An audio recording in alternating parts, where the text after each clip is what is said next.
Welcome to the Private Practice Pro podcast, a podcast dedicated to helping therapists cultivate success. Here's your host, Kelley Stevens.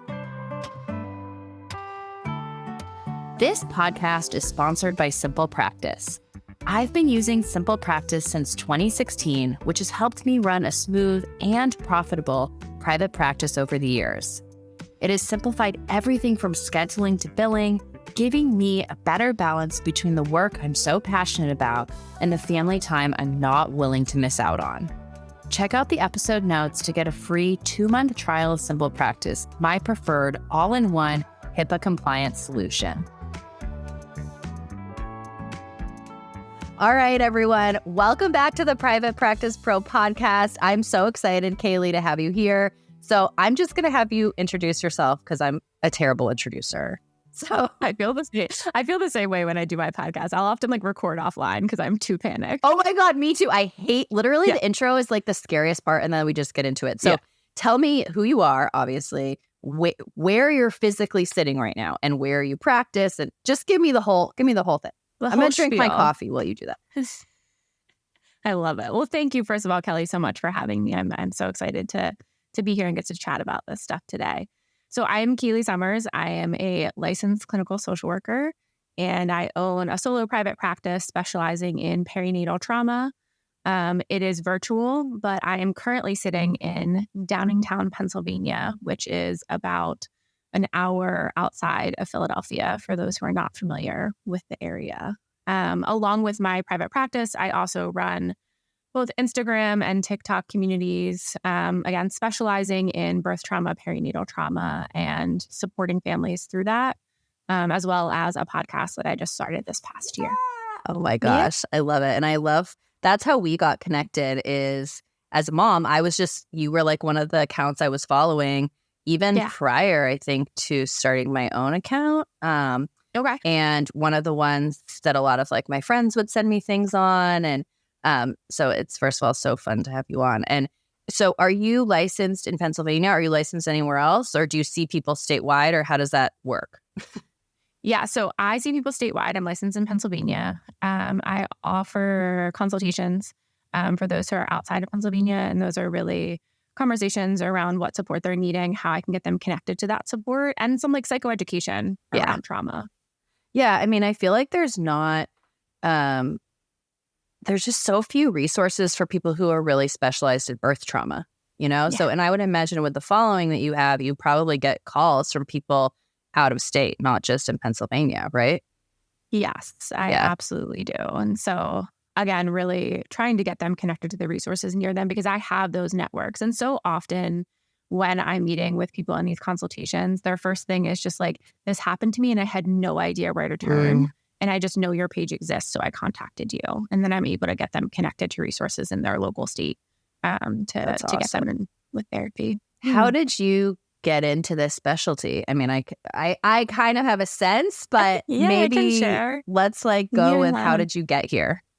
Sure. Yeah. So we can take it back to grad school. Yeah, let's take it back to grad school. Where did you go? Were you in grad school in Pennsylvania? Where were you? Yes. So I went to the University of Pennsylvania in their Master of Social Work program. So I'm one of those people I'm originally a Jersey girl. I'm from South Jersey, born and raised. But then I went to college in Philly and kind of never left Philly. Mm-hmm. And then I went and got my master's at UPenn. And so very interestingly, I think this has a lot to do with your space, and what I see talked about a lot is when I graduated from my master's program, the options were go work for an agency for $30,000 or less, or go work for an agency for $30,000 or less. Yeah, I mean, and Philly is not. So my husband went to med school in Philly. And where did he go? He went to PCOM, and my best friend went to Penn. So I love that White Dog. What is it? White Dog. White Dog Cafe. So good. Anyway, side note. We'll tag it in, but you should, if you're in Philly, you should go there. Yes. And there used to be this place on Penn campus called Cereality. This was a long time ago, and it was a cereal breakfast place. Yeah, it did not exist when I went there, but yes. It was. I'm sure it didn't last very long because it was literally just a breakfast cereal restaurant. Yeah, But I have a soft place in my heart for Philly. Of course, I have no idea. What was I talking about? That's totally fine. So you were talking about your husband med school in Philly. Okay, in Philly. And then your best friend. $30,000 a year in Philly. Philly is not a cheap place to live. No, it is not. Like, I don't think 30 grand in Philly, like, rent is not cheap. Like, that could be your rent, you know? No. And in grad school, I actually was a graduate assistant in a freshman dorm, which is like an RA, but as a grad student. Oh. So I got all of my housing and stuff for free because grad school is expensive. And wait, that's amazing. That's actually amazing. Great. Except for you had to live with college freshmen. Yeah.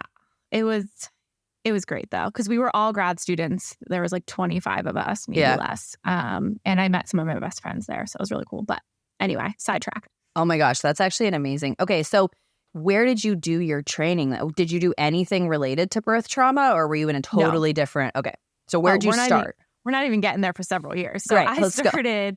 Okay, so my training was I was at an elementary school my first year, which is kind of just like a crapshoot in terms of whatever you get your first year. Right. Second year, you have more of a choice, and I was really interested in college counseling, so I worked at Temple University, and I loved it. But of course, when you come out, like a lot of universities aren't hiring LSWs. So I was a licensed social worker at that point. Right. So again, agency, or my other option was to work in higher education, which I was really interested in. So I actually worked in our Office of Alcohol and Other Drug Education Programming, very long name. And I was doing all of the like sort of psychoeducation counseling for students who had adverse outcomes to using substances, drinking too much, having to go to the hospital, all of that. And so then I was like, well, I'm just going to live in this world forever, and I'll never have to get my clinical license. I'll just do higher ed. I loved higher ed. Right. So you weren't able to get hours during that time? No. So my boss was also an LSW. Got it. And technically the work I was doing was like not super clinical. Got it. So it was a little, you know. It's hard when those like jobs like that are in mental health, but you might not necessarily be getting hours for. But okay, that makes sense. It was hard. Right. I think I technically could have, had I pushed a little harder, gotten an outside person, etc. But it wasn't in college counseling. It was very much an education office. Got it. So that my husband worked at a boarding school at this point.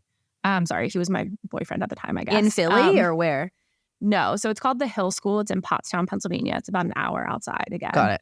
And they offered me a job doing like learning support and some counseling, like school counseling. And then did you guys live on campus there too? Oh, yes, we did. Dude, you have been in the dorm life. Yes. Okay. So we were at the Hill School for 7 years. Sorry, I was at the Hill School for 5 years. My husband was at the Hill School for 7 years. Got it. And so we lived on campus. The last 3 years there, my husband was a dorm head in a sophomore girls dorm. So we lived in a dorm with sophomore girls. Oh my God. Yeah. It was actually awesome. I loved it. So did you get hours there? Yes. So this is what ended up happening. So then the program, 2 years in, I was like not super happy, but then my boss at that point, my boss was replaced by someone who's now one of my very good friends. And she turned the program over into a clinical program. Oh, amazing. And so amazing. She's a rock star. Shout out to Lisa Rothling. She's amazing. And she was like, we're making this clinical, you need to get your clinical license. And I was like, yes, please. Yeah. And they paid for it. I got it. Yeah. It was That's awesome. Amazing. And then you continued working there for a underneath while. Of hers. Yeah. So she was an LPC. So I got hours from her, and then I had to get some outside hours. Right.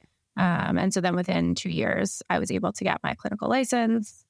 Amazing. Which was amazing. Yeah. And then, so then how did you get from there to where you are now? Because like sophomore girl, totally different situation. Yeah. So high school students, lots of like high anxiety, lots of perfectionism, all that good stuff. Yeah. So when I had my son in July of 2019. July 2019. Okay. Yeah. So he's 3.5 now. I had a really rare complication called an amniotic fluid embolism. They're unpredictable, unpreventable, and often fatal. And so no one saw it coming. I went in healthy, and my heart stopped Wow. when I was 10 centimeters. So it was a long sort of process. Oh my God. He was born while they were doing CPR on me. I was put on ECMO, Wow. which is the highest form of life support. I was in the ICU recovering for a few weeks. Oh my I was not God. expected to make it, but I got really, really lucky with the care that I received. Oh my God. So you didn't know going in at all that you were at risk? No, so I was super healthy. I was Wow. having an induction because I had like a few high blood pressures and I was just already past due. Right. Not a huge deal, but I felt like the baby was really big. Uh-huh. And he was 11 pounds when he was born. So I win that argument. Oh my God. So my dad was 11 pounds when he was born, but I have never heard of another baby. That's amazing. Yeah. Technically he was 10, 14, but like I'm taking 11 pounds on that. That's substantial baby. Very substantial baby. So I was like, you know what? I'm Right. going to go forth with the induction because if I wait Right. another week, he's only going to get bigger. Yeah. And so, yeah, 2 full days of an induction. I don't remember any of that. And then I was ready to push. And I told my nurse I wasn't feeling well. She was like, transition, makes sense. And I started screaming that something was wrong with my heart. Did you know? How did you know? So impending doom is a symptom of AFE, like feeling like it's also a symptom of a lot of like near death sort of experiences. So I don't remember, but I'm assuming I felt like something was wrong with my heart. Wow. And she listened to you, or how did? Yeah. So I started screaming and then I immediately went into cardiac arrest. So there was a code blue called overhead. My husband was like in my face trying to get me to wake up. Everyone rushed into the room. They got me out. They had my son out of me within 6 minutes from the time that code blue button was pressed. Did you which have saved his life. a C-section? Oh, yeah. What? Yeah. 6 minutes? 6 minutes from when. So he needed to be resuscitated and everything, but his turnaround time was insane. So he did really well. Were you transferred to an OR, or they just did the C-section in the birth room, or? So I was transferred to an OR. Often they are done in room in those situations with cardiac arrest, but their OR was right across the hall. So they were able to get me there very quickly. So they were doing CPR on me while he was born, and that continued for about 10 minutes before they were able to get me back. I went into like a bleeding thing, which is called DIC, and I coded again an hour later, needed CPR and resuscitation again. They got me on ECMO, which like at least kept me alive. Right. Bleeding continued, required a hysterectomy. And then they were able to transfer me about 10 hours later to the hospital that had transferred ECMO in with the ECMO team for me to be put on it. They were able to then transfer me back to that medical facility to be able to be in their CTICU. Wow. And then you were in that ICU for a few weeks? Yeah. So they had originally told my family that it would be a few months. Just by the time I got off of ECMO, Few months. by the time I did all of the recovery I needed and then went to rehab. But I did really well. I was able to get off of ECMO pretty quickly. So I was in the CTICU for 1 week, and then I transferred down to the regular ICU for another week. They thought I'd go to sort of like mother baby and then rehab, but I skipped those. And I was discharged from the ICU straight home after 2 weeks. Oh my God. How much of that do you remember? So I have about a 10-day gap that I'm missing. So I don't remember entering the hospital. I don't remember the 2-day induction. And I was taken out of like a coma sedation 5 days after he was born. Wow. So I was ventilated and on ECMO for the first 3 of those days. And then I was ventilated until day 5. And during this time, how was your son doing physically? Really well. Yeah. Yeah. Really. He once he was resuscitated, his APGARs went from like a 2 or a 3 to an 8 and a 9. So he didn't actually need NICU time except for the first day. So then he was in like, I always forget what they call it in the baby. It's kind of like I call it like room? I think they were I feel like they refer to it as like boarding. Like he was just boarding there. And then your husband gosh, and he was there in all of this. He was, yeah. Wow. And so then when was your son discharged? How does that work? Like, did your son get discharged before you, or sorry? Often that will happen. Yeah. And that was kind of going to be the plan. And I think the hospital sort of did us a favor and allowed him to stay so that we could be discharged together. And also because we were an hour away from home at that point. So then someone would have had to go home with him. Right. And take care of him. But I was still an hour away in the ICU. So wow. Yeah. Wow. So this happens. You're at this point, were you working at the school still, or? I was. And I continued to work at the school for another year and a half. So so you come home after 2 weeks in this hugely traumatic event. And what kind of support did you have?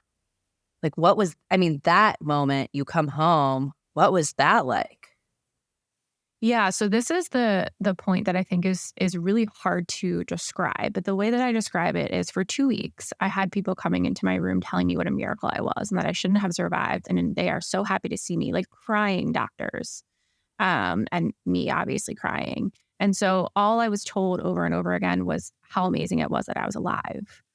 And so I had this idea that, we're going to go run off into the sunset together. Yeah. Right. Like everything's perfect. This is the best thing that could have ever happened. But it's not, right? Because I just wanted to go in and have a baby and go home. Yeah.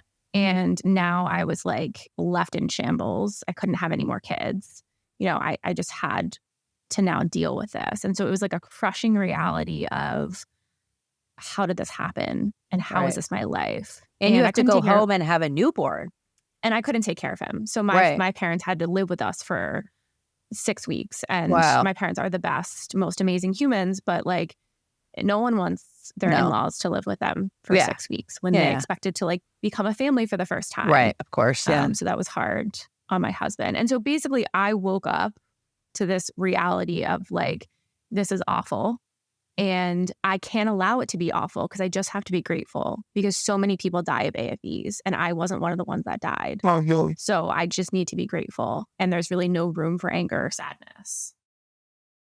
Were you seeing your own therapist at that? I mean, how did that? So the one thing that did give me, I think, a little bit of an advantage was as a therapist, I was like, yeah, I know I'm a miracle and I'm riding this high right now, but like, this situation's going to fuck me up. Yeah, I need help. Yeah, I'm going to need help. So actually within the first week of discharge, I was already getting into the office of someone who specialized in perinatal mental health. And that's amazing. So how did you find that? Because that could be a hard person to find. So how did you find them? Yeah, so really lucky with the area that I live in. The Postpartum Stress Center, which is like one of the nation's best in perinatal mental health, was like in my backyard, like 40 minutes away. Oh, wow. And so, Karen Kleiman runs that center. She's got a bunch of wonderful books on postpartum depression. And so I went there and I was able to get in with a therapist within that week. Wow. And then, so did you see someone in person or you saw someone virtually? I did, because this was pre-COVID. So virtual wasn't a thing. Oh, yeah. I drove, again, I had the support of my family, which I was very grateful for. I drove the 40 minutes back and forth each week. Yeah. That's amazing. I mean, and even just being able to drive. Yes. It was not me doing it at first. Wow. Definitely getting driven there by my husband. Yeah. So, okay. So then you go through, I mean, obviously we're glazing over parts because we're talking about your practice as well as this, because we could probably talk about this one specific event for an entire podcast. So, of course, and anyone who wants to dive more into your story, I'm assuming should listen to your podcast. Yes, the first episode is my story of my podcast. Yeah. Okay. So we're going to make sure I'm going to tag the link to that specific episode so that people who are feeling like we just opened up a big thing could go in and listen to your podcast. Yes. So you go through this event, you're in your own therapy. I'm assuming you were at the school. How long did you have before you went back to working at the school? Were you guys still living at school? Uh-huh. No. Yeah. Yeah. Okay. So you were living in the dorm or in an apartment in the dorm or something. Yeah. And your parents were there. And there were a bunch of sophomore girls living there. It was in Or the no? summer. Oh, at in the summer. least. Okay. So we had like a month before move-in, Okay. but still. Still. And then, so when did you go back to work? How did that? Yeah. So originally I had a pretty nice leave, which was it's 12 weeks, not including breaks. So we were on break until September. And so I was supposed to go back in November, like early November. And I could not. Yeah. I had just at that point gotten my head above water. Right. I was like finally on medication. I was actually bonding with my son. Right. And I was like, I need more time. And so I went on, what is that called? Like short-term disability until January. And then went back in January. I went back in January. Yeah. And then when did you transition to realizing this was going to be your new specialty? That took a while. So it started with my Instagram. Yeah. So January of 2020, actually. So when I went back to work, I started to think about like how I had that feeling that so many trauma survivors have, especially like perinatal trauma. I found is like I survived this. Right. When we're looking at like maternal near miss, I survived this. A lot of people don't. How do I get back? Yeah. Like how it's a little bit of a trauma response. I'm not going to lie. Yeah. And how do I sort of find this silver lining, et cetera, et cetera. I was like, I'm a therapist. What I do is emotions. What I do is feelings. Right. So that's what I'm going to do. Right. And I realized that no one was talking about this. Like when I came out of this, no one was talking about birth trauma in like a encompassing way. Right. I didn't feel like there was any support. So I was like, I'm going to do that. So I started an Instagram, January 2020, just started talking about my story and met a lot of different people. But my Instagram did not like take off like fire blazing like I think maybe it looks like now. Mm-hmm. I have a screenshot of a year later, February of 2021, and I have like 1,000 followers, I think. Right. And so I continued to share. I stayed at the boarding school for up until this past May. Right. May of 2022. So wait, so how did that change? So you spent the first year, you had about 1,000 followers. Now you're at like 150 something thousand. So how did that happen? Or what happened? Yeah. Because that's like, I think it was a lot of different things. a lot of growth in a year. I mean, so we're talking like going from 1,000 in February of 2019. That's what it was. No, 20. I think that's what it was. Yeah. 2021. To now we're in what year? 2023. I mean, in 2 years, you gained 150 something thousand followers. Yeah. That's like insane growth. So what happened?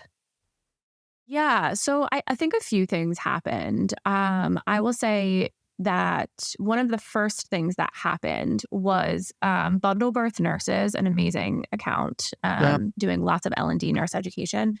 They shared my story in one of their Tracing Tuesdays, which was like, it's like a case study. So they used my case study and then we're like, actually, this is a real story that happened. Oh, wow. This is her account. Yeah. And so that started sort of people rolling in. Right. And then from there, I started sharing more, like less about my personal story and more about like the general like therapist type feelings around perinatal trauma. So like a little more psychoeducation. Yeah.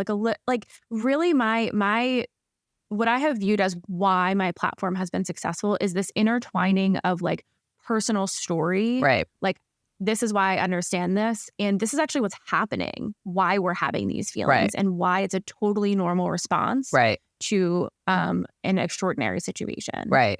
And so that is where I really think it started to gain some traction. I mean, I think that's so wild. Like when I see therapist accounts, I see people make one of those two mistakes. Either they don't share any personal, which I see a lot. I mean, I would say that's more common. You know, they're just psychoeducational and they're like, why don't people relate to this? Or they're only sharing personal content and there's nothing for someone else to latch onto and say, yes, I relate to your personal content, but also I need help, you know? And so I think that's so, so true. So you started doing that. It always helps having some people share your content, but like, also that's certainly not everything, you know, like you can have one or two big accounts share your content and still not have a following, you know? And I think it's what I realized too, exactly what you're saying, is that my story itself is a very rare event, right? But what I have realized, especially in the past 2 years, is the impacts of birth trauma are so very similar, no matter what the event is. And that doesn't mean that the individual's event is not important. It is. It's their story. It's so important. But the impact is where the connection is among community. And that's really where I've tried to focus a lot of my support on. Yeah, I mean, I think that that's so true. And I just think about even what we would consider non-traumatic birth, or I'm not a perinatal mental health specialist, so I don't know what we'd call that.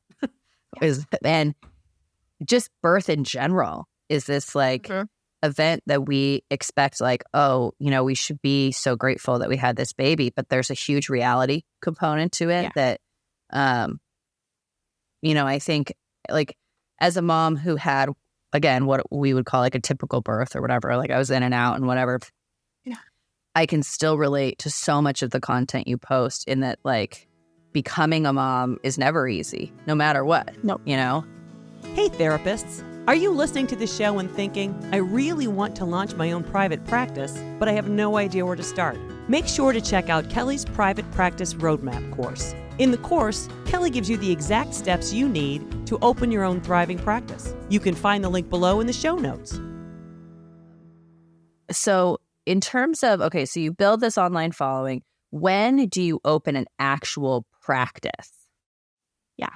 So I opened my practice in July of 2022. So just this, it hasn't even been open for a year yet. Yeah. Okay. So tell us, so you had this big following. I think there's an assumption here. You have, at this point, you would have had how many followers on Instagram?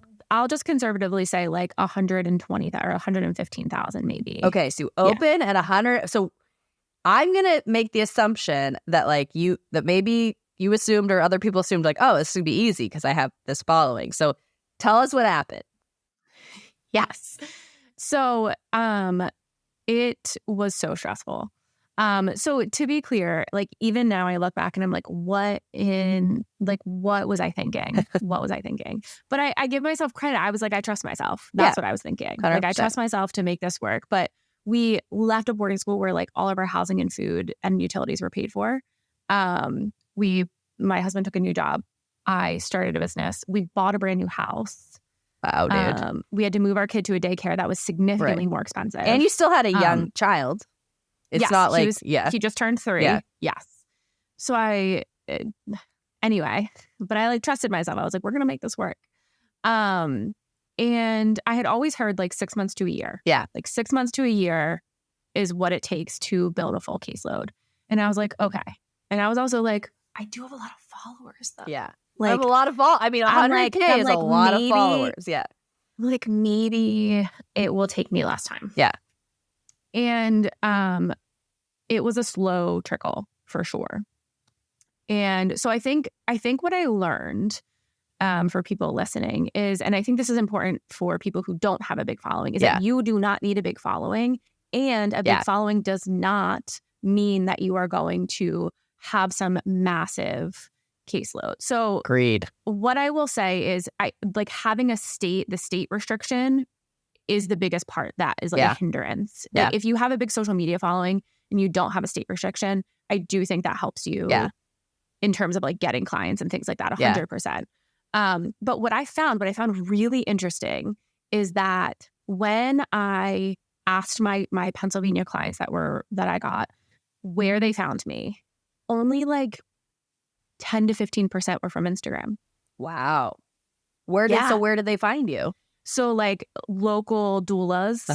I'm trying to think like word of mouth. Did you reach out to local doula? Like, had you been doing some networking with doulas? I had been doing some networking in the beginning, like over the summer. I was trying to network to the best of my ability. I had done a presentation of my story. I was just like on a panel doing my story at Postpartum Support International's, like a local conference in Reading that they did. And so a doula organization saw me there and connected with me, and they've sent me like a couple of referrals. Other clinicians who don't specialize in birth trauma. Sometimes I will say, like, a friend of a friend who follows me told someone, this friend about. Yeah. Excuse me. So that would sometimes happen. Like, I don't want to say, like, so I'm full. I'm basically full now. Yeah. I say basically because I am full, but like if someone contacts me, I'm always like, yeah, I can squeeze you in. I know, like we're never all I have full. terrible boundaries. No, I'm the same way. I mean, now at this point, I've like committed to not taking anyone new in 2023. Like, I'm just like, no, good for you. Call me in 2024. But for a very long time, I like never said I was full, and I was like, but you know, there's only so much. I have, exactly. So timeline wise, I will say it still took like 6 to 7 months to get full. Yeah.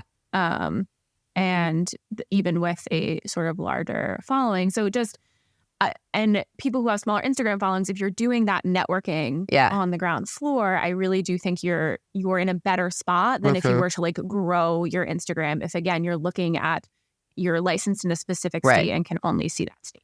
I think that this is so true. Like, so when I first, right now I'm reshooting one of my courses and doing a bunch more like updates. And when I first shot it, I would say this, like, and, I would say like, you don't actually have to have any social media following, and I think people assume that I would say that you do, because that's what I do, But the reality is, like, do I think it can be helpful? Yes. Do I get referrals from Instagram? Rarely, And part of that is because like my Instagram is not about therapy. Exactly. Or about the therapy that I do the topic. versus like building a therapy business. But and I obviously do get referrals for that. But therapy is so deeply personal to people. And I do think therapists build practices on social media. I think it can be extremely helpful. I think you can build multiple streams of income. There's a lot of things that you could launch off of a social media following. Do it. But 100%. I think when you're first starting out, choosing to build a social media following over networking is the mistake. And I see that fairly often, unless, like you're saying, unless you're able to take a statewide audience, or you're in, some of the states that have like a consortium where you're licensed in 4 states.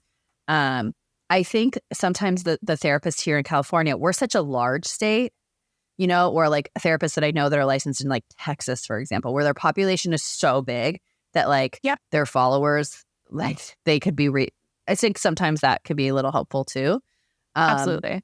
But the other thing I like to tell people too is like, when you build a local network, so you have some doulas that refer to you or OBGYNs that refer to you, they're people, like they're real people who say to their clients, like, I trust this person. You've been through this birth trauma. I know someone that will get it. Like, and those people, those are relationships, and they're kind of like, I always think like the gift that keeps on giving.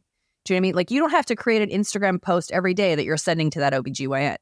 Like, you're building relationship with them. Maybe you're going to lunch once every few months or once a year even, or whatever. But do you know what I'm trying to say? Like, it's not like you have to sustain it on a day-to-day basis in the same way that you do with an Instagram following.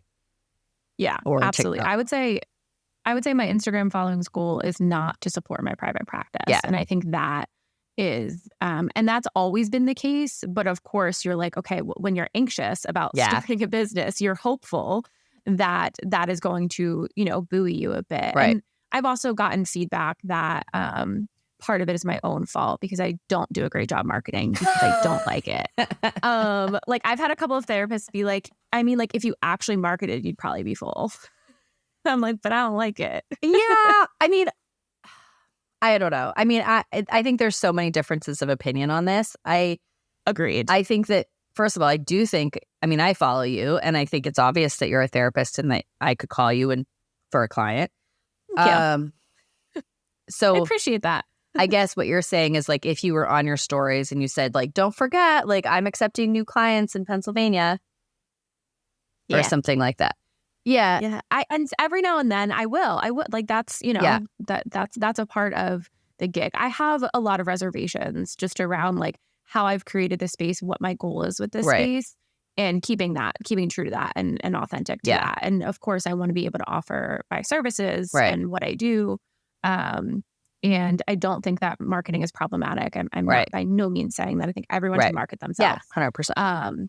But I think with that crossover, I think there's an Right. interesting piece that we talked about before with like me sharing myself and my story. Right. And also the therapist side of it, that there's a uniqueness there for me too that Right.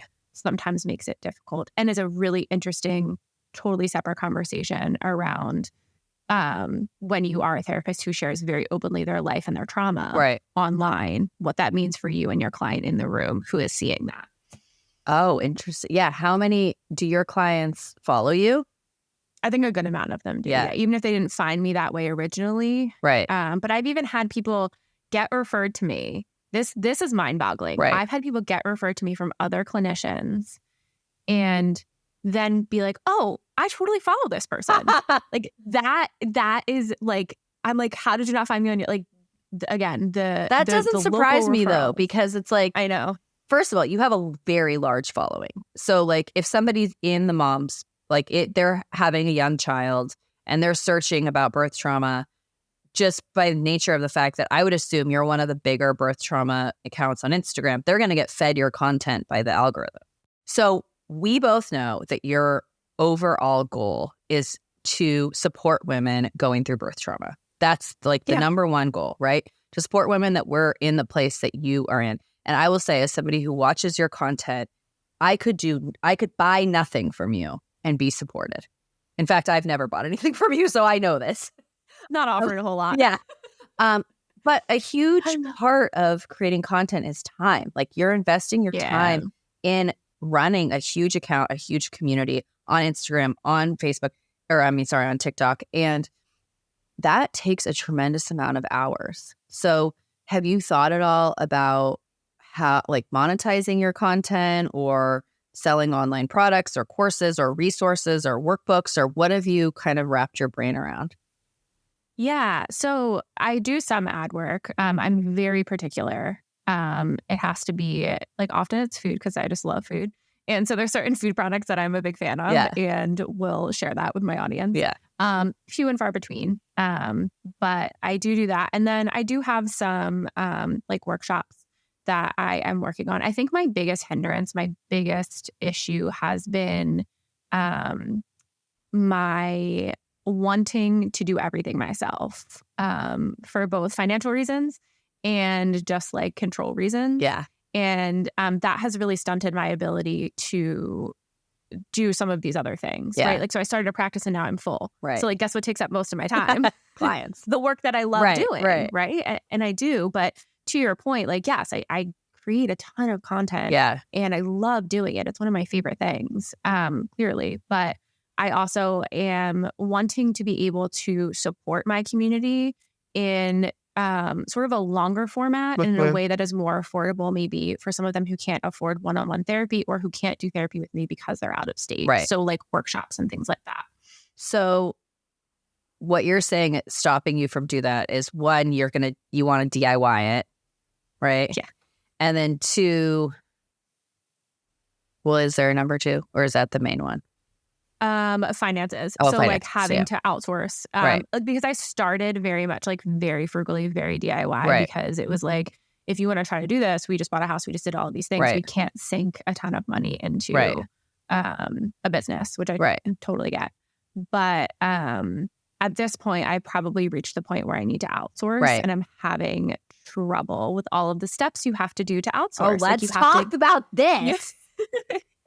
Yeah. So, okay, let me tell you how my brain works. Tell me, because this is I can help you with this 100%. Okay. So I want to outsource, right? Like I want to hire someone to do, we talked about this, like show notes, some editing, maybe some graphics, podcast stuff. And just graphics in general on my Instagram. It's my least favorite thing to do. I'm not creative. It's terrible.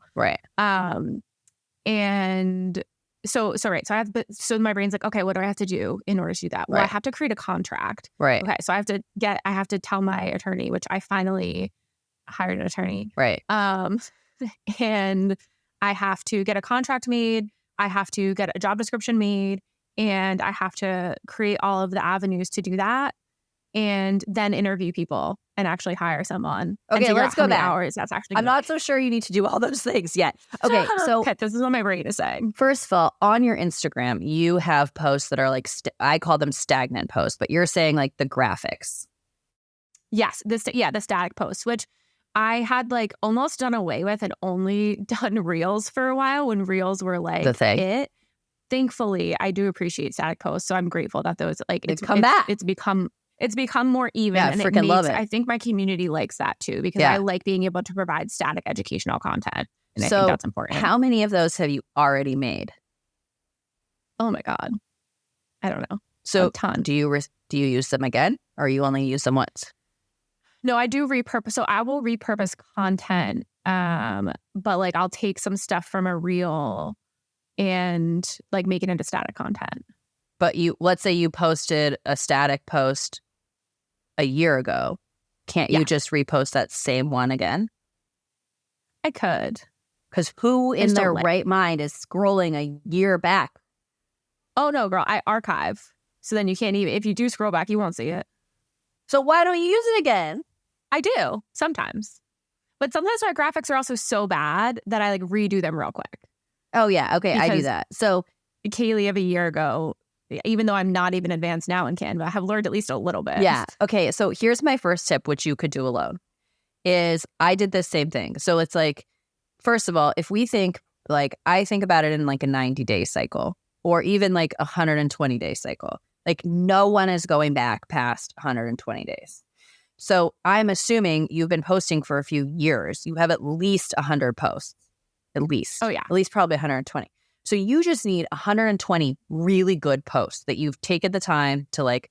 So what I would do, or what I do, is every day you make your post for the day, right? You do that. It takes, if you're 15 minutes or whatever. Yep. Then I personally use a program called Social Bee, which I can like then archive everything into, and then basically you could set it up. So every 100 and once you have maybe all 125 of those in there, you could set those to recycle. So you wouldn't need to, and then basically like for me, it sends me a text each day, shows me it, and I change it a little bit sometimes, and then I post it. But that would save you a ton of time, just putting it into, and you could do that with your reels too, but you could, and like you could hire somebody to do that for you, but it's also pretty easy. You could do that yourself. So that would save you some, because having to pay someone to recreate stagnant posts every day doesn't help you create a system that's going to work. Yeah, no, I don't care. I don't care about that piece as much. Like I'm more, I will say the podcast is a labor of love. And I love it. I love sitting down with people and having these conversations. I despise editing. Right. I despise writing the show notes. So that is the main source of why I would want to hire someone. Do you have any ads on your podcast now? I'm in contract with a company to add them this month. So, I mean, the one thing you could say, or this is what I do, like I say to myself, like, okay, I have this podcast. Here's how much I make in ads. That is how much I can spend in outsourcing. You know? So like if you get a couple good advertisers, then you break even. It's like you could sell like ad space and then basically outsource. And the thing is like, if you hire a podcast company, they create those contracts. You don't create those.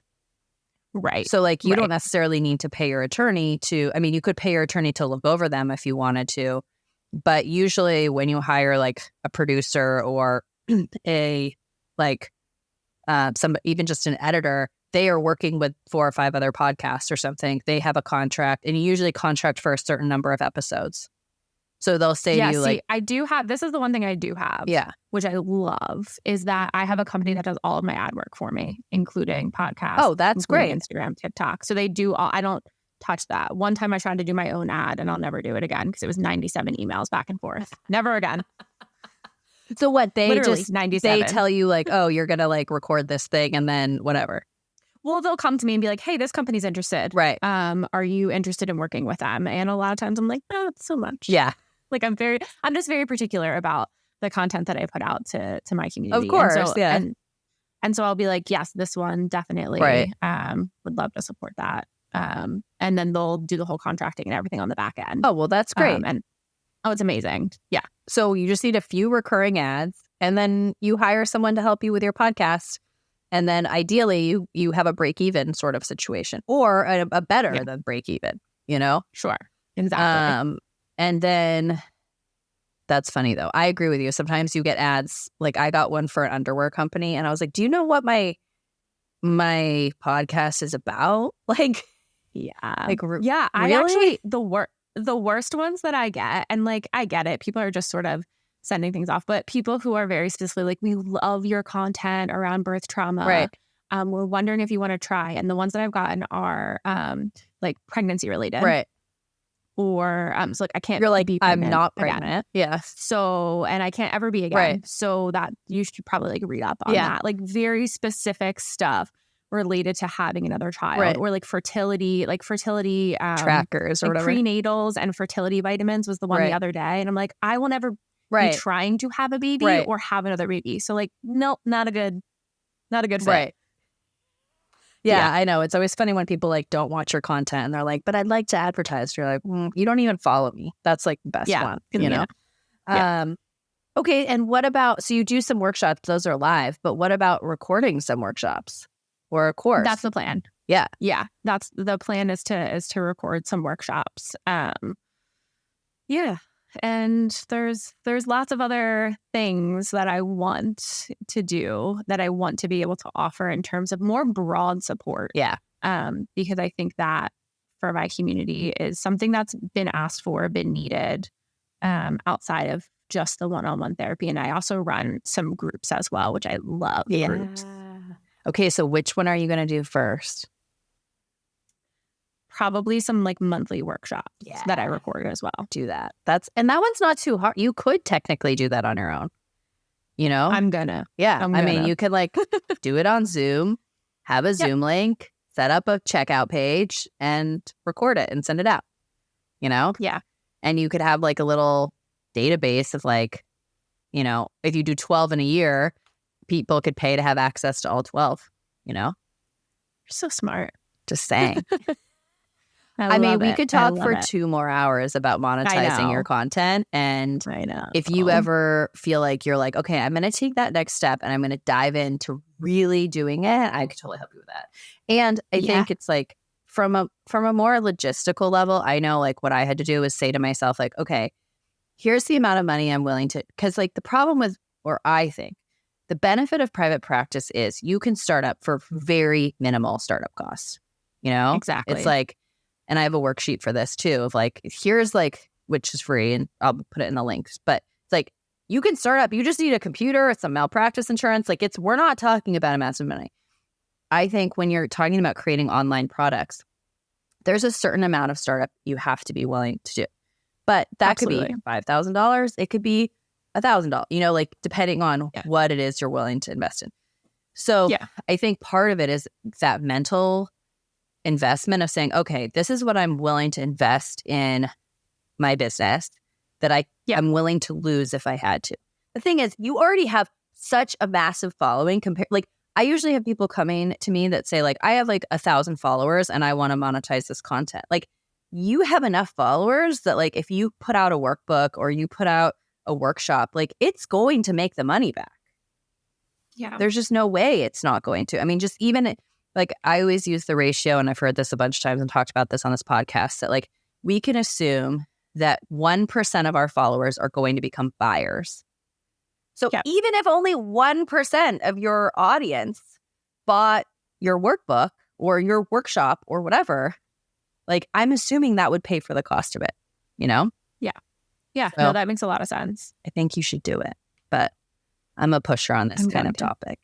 I love it. No, you're motivating me. You're lighting the fire beneath me. All right. Well, when you're ready, come back and we'll do a part 2. But what I want to ask you is, and I like to ask all of my guests this, it's kind of the final question of if you were telling yourself when you started your private practice a piece of advice, what do you wish you had known? That's a great question. So it's kind of not advice, and it's probably not what you're used to. Good. But I would say like you can do this. Yeah. Like this is going to be so hard, but it's also not the hardest thing that you've ever done. Totally. And you can absolutely do this. And you really need to just trust yourself that it will work out. I did spend a lot of time like making myself pretty sick with stress. And I get why. Yeah. It was, you know, whatever. But I would really go back and say, like, you're doing this because you trust yourself, and you really need to continue to trust yourself because you know your value, you know what you offer your clients and the support that you can offer this community, and you've shown that. And so you just need to keep it do on, it. basically. Yeah. I agree. I think it's like private practice is possible, and a lot of times less. It doesn't mean it's not hard, but I think it's less scary than we make it in our minds a lot of the time. And like, if you just take it, like, again, looking back, I'm like, I have no idea how I did that. But how I did it was I literally just took it like one chunk at a time. Yeah. Like, today I'm going to work on my website. Right. Tomorrow I'm going to do this. Yeah. And I'm going to just slowly and methodically chew this up until it's ready. Yeah. Yeah. I love it. Well, Kayleigh, thank you so much for being here. I can't wait for our part 2. And So excited. I really appreciate you taking the time. And I really appreciate your content as a listener and a follower of everything you do. It really means a lot to me. So thank you for everything you do. And we'll see you on part 2. Thank you so much for having me. I am always recommending you to other therapists thank you. that Appreciate I'm that. connecting with. Ask Kelley Anything is just around the corner. But first, a word from our sponsor. Stay tuned for Kelley's response to your private practice questions. Therapists, do you want more clients at your full cash rate? Mentaya is a platform that navigates out-of-network benefits for clients. They get clients on average 70% back on therapy by filing claims and chasing down insurance companies. They handle literally everything so that you can focus on what matters. Click the link in the show notes to learn more and get 1 month free using the code PRO. All right, let's get into today's Ask Kelley Anything question. And this one is about boundaries and phones and texting. So I'm going to go ahead and play you the message. Hi, Kelley. I had a question for you about my private practice. So I currently do mostly telehealth. I do phone sessions, and I'm getting, I would say the majority of my clients want to text me if they're having a crisis, if they need help with something, if they're having an anxiety attack. And I love that idea. But as we know, our time is also of value. So my question is, what should I charge my clients for this this texting? All right, thank you so much, and I appreciate it. Bye-bye. All right, talk about a modern question, right? This is one I get a lot, and one I've struggled with in my private practice since I work with teens. And as we know, many teens like to text. And I have done it a lot of different ways through the years. I've had it where clients could text me and my overall fee was a little bit higher, knowing that clients might text me. I've never billed it by like 15-minute increments or something like that, but I certainly know that therapists do that. I'm going to tell you, rather than telling you how I would bill it, I'm just going to tell you what I would suggest you do. So I personally, after having done this for a while in all different formats, really recommend not using text as a way to communicate with your clients. And here's why.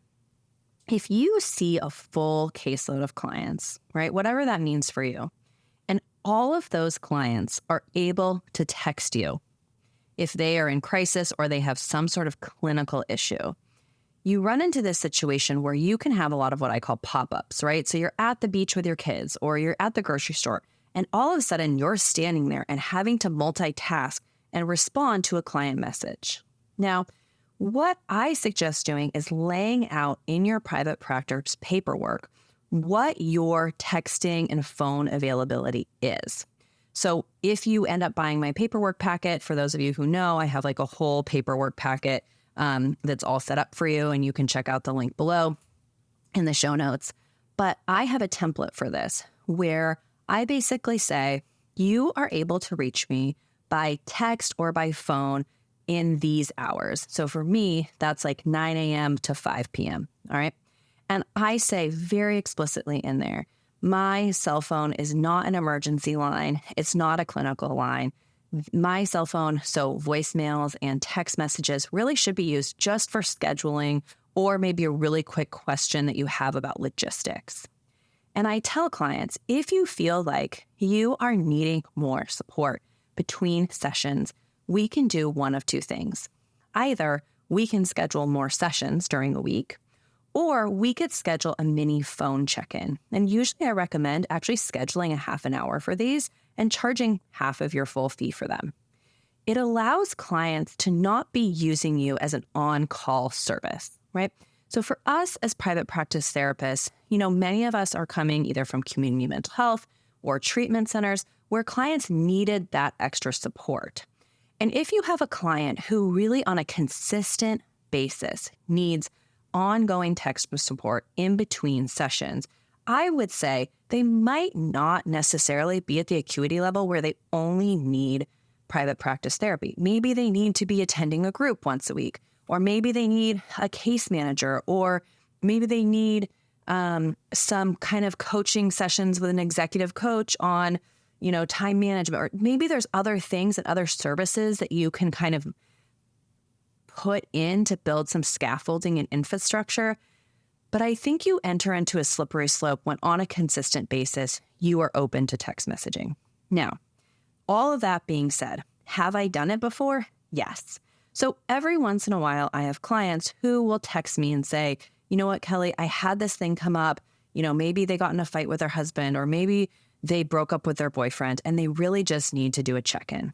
And usually I'll say, hey, text is not the best way for me to do this. Can we just hop on a phone call? 9 times out of 10, if it's a client who very rarely kind of violates boundaries, I don't end up charging for that phone call, right? Because a lot of times those are my longer term clients and I know them. I know that they're not trying to purposely always call between sessions.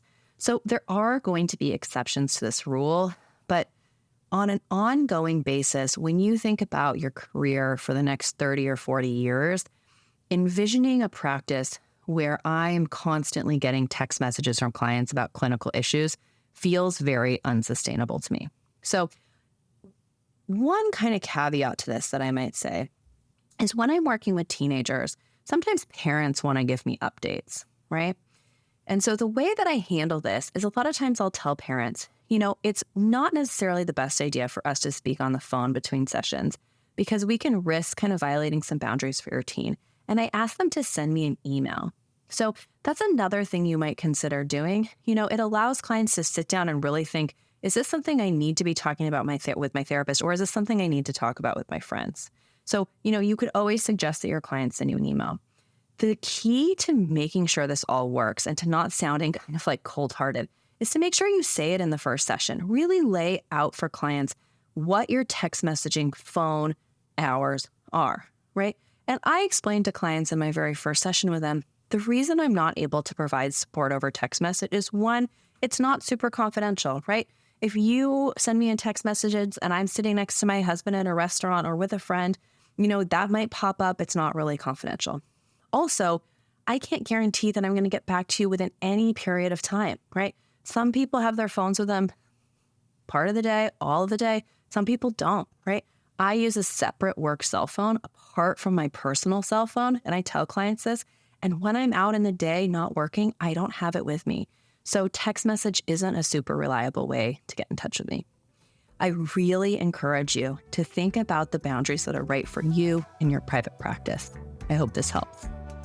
If you would like to be featured on Ask Kelley Anything, I love getting listener questions from you guys. Anything about private practice goes. And the best way to do that is actually just to give me a call and leave me a question on my voicemail. So I'm going to tell you the phone number right now and make sure to write it down. Here it is, 805-243-8241. I'm looking forward to hearing from you.